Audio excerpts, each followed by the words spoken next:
At 5:42 a.m., outside the Nzagel River crossing, there was quiet over the Russian rear lines.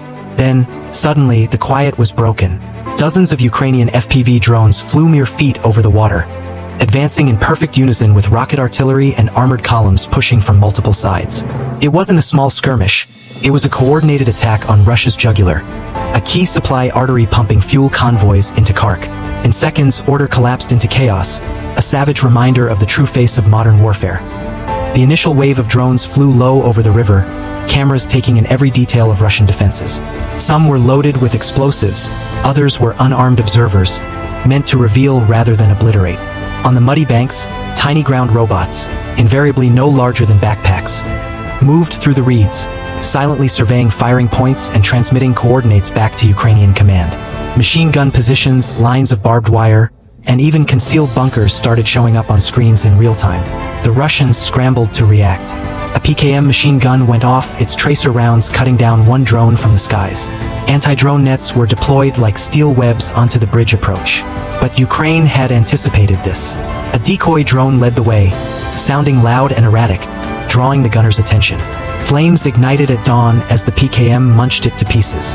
Behind such self-sacrifice, the actual swarm passed through, casting images of minefield cables and TM-62 charges laid beneath the bridge deck. Ukrainian commanders saw it immediately, the gap in Russia's defense. Phase 1 was done. The stage was set. The instant Russian spotters fired their belts into the decoy, the command was given. Lighted up 12 miles to the west of them, a HIMARS battery fired. 4 rockets soared into the sky, passing over the tree line before plunging with deadly accuracy. The first struck an emplacement of a Zu-23, destroying it in fire and shrapnel. The second killed a concealed missile launcher under camouflage netting. The third and fourth tore into bunkers on the north bank, silencing machine guns that just moments before had knocked drones from the skies. But Ukraine wasn't done. Above, a pair of Su-27 interceptors flashed in, their contrails thin in the dawn sky. From their wings, Kh-31P anti-radar missiles shot toward Russian defenses at supersonic speed. In desperation, Russian electronic warfare operators flashed their radars on and off trying to break lock. But each flash undermined their jamming blanket, ripping holes in the umbrella-sized shield that protected the bridge. It was then that the third strike landed. From the fog, a small car-sized kamikaze drone hurtled directly at Russia's prize jammer, the RB-341V Lear-3, which was concealed just 200 yards deep in a stand of trees. The nose camera of the drone fixed on the target, and before the heart had a chance to beat, the blast cut through the trees, overturned the truck onto its side, and cut off its signal in an instant. Russia's multi-layered defenses collapsed in less than 5 minutes. Machine guns were silent, radars dark, and their most prized jamming asset reduced to smoking debris. The bridge remained standing, but it was now unprotected. Ukraine had cleared the skies, and the next phase was imminent. Smoke still lingered on the edge of the treeline when Ukrainian armor rolled out. Behind a ridge, the rumble of T-84 main battle tanks moved across open terrain, dust clouds boiling up behind them as BTR-4 infantry carriers advanced close behind, spilling out squads with rifles, grenade launchers and satchel charges. The ground trembled beneath their approach, resonating across the Nisol River Valley. Ukraine's attack wasn't all steel, however. Motorbike infantry scurried across fields at almost 45 miles per hour, zigzagging between craters with demolition packs riding on their backs. Their task: pin Russian flanks with anti-tank mines before an enemy counterattack could even coalesce. The Russians were thrown into disarray. From the southern woodland, T-72 tanks emerged, barrels pointed at the approaching column. The opening salvo howled across the river, detonating a few feet shy of a BTR. Mud and wreckage came pouring down, but the vehicle continued on. Suddenly Ukraine's secret killer delivered its blow. An FPV suicide drone struck the turret of the lead T-72, tearing it apart in a ball of fire as rounds cooked off within. Flames erupted into the air, the wreckage blocking the bridge and diverting the other tanks off course. Taking advantage, Ukrainian sappers crept forward under armor cover. Small mine-clearing robots were sent onto the bridge embankments, scanning with sensors for wires and buried charges. Each pickup cycled back to operators, highlighting pinpoint detonation points. The battlefield now was a tempest of fire and steel. Tanks fought just infantry dug in, and the bridge just ahead beckoned. Ukraine dominated the moment, though the ultimate objective, obliteration of the crossing in its entirety, remained incomplete. In the depths of the smoke, ground robots inched along concrete supports.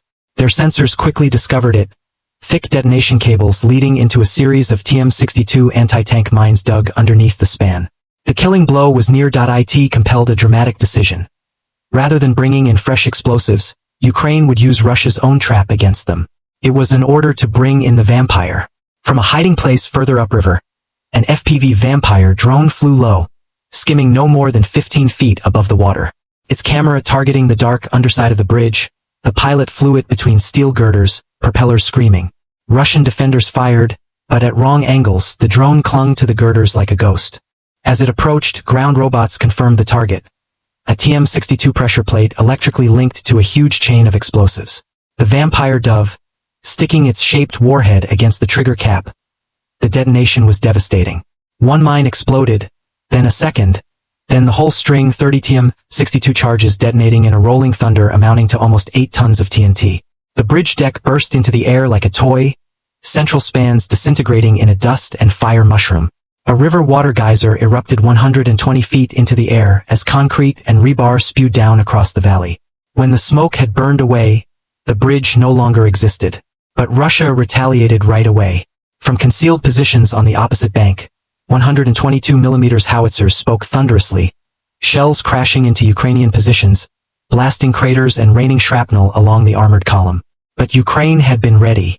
Above the treetops, a Shrike kamikaze drone, almost as large as a light plane, latched onto muzzle flashes. It struck the first D-30 howitzer in seconds, destroying it, then ripped into the second, dispersing its crew in fire. With guns quieted, Ukrainian troops advanced with infantry.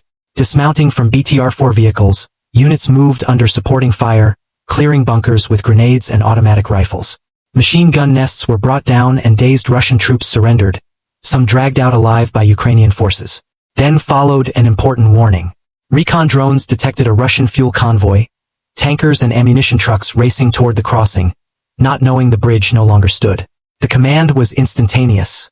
Abort. Engines screamed as the convoy took side streets, backing into the hinterland. The field was now in Ukrainian control. The bridge was wrecked, Russian defenses broken, and supply umbilicals cut. But the battle wasn't yet finished. Engineers deployed, spreading anti-tank mines on dirt roads and bottlenecks to thwart counterattack. At 10,000 feet overhead, long-endurance reconnaissance drones patrolled, monitoring the receding convoy as it wound deeper into Ukrainian killing zones. At headquarters, analysts validated what the battlefield already established. The Nzigul Bridge was irreparable. Almost 8 tons of explosives ripped its heart out. A 40-ton concrete slab rested in the riverbed, well beyond the reach of Russia's cranes. The sentence was irrevocable. Moscow's supply chain was broken. Now each resupply would be forced onto roads 50 miles longer, paths already within reach of Ukraine's precision weapons. The destruction wasn't merely tactical, it was strategic. The sentence was irrefutable. Russia's lifeline had been severed. The Nzigul Bridge was destroyed. In knocking it out, Ukraine hadn't merely blown up concrete and steel. They had cut Russia's primary supply route into Kyiv. Strategically, Moscow was now routed onto poorer byways, extending supply lines more than 100 miles and placing each convoy at risk for HIMARS attacks. And even in the mayhem, there was a glimmer of humanity. Among the fires and debris, Russian wounded were dragged to safety by Ukrainian troops. Triumph, it appeared, did not need to be achieved without compassion.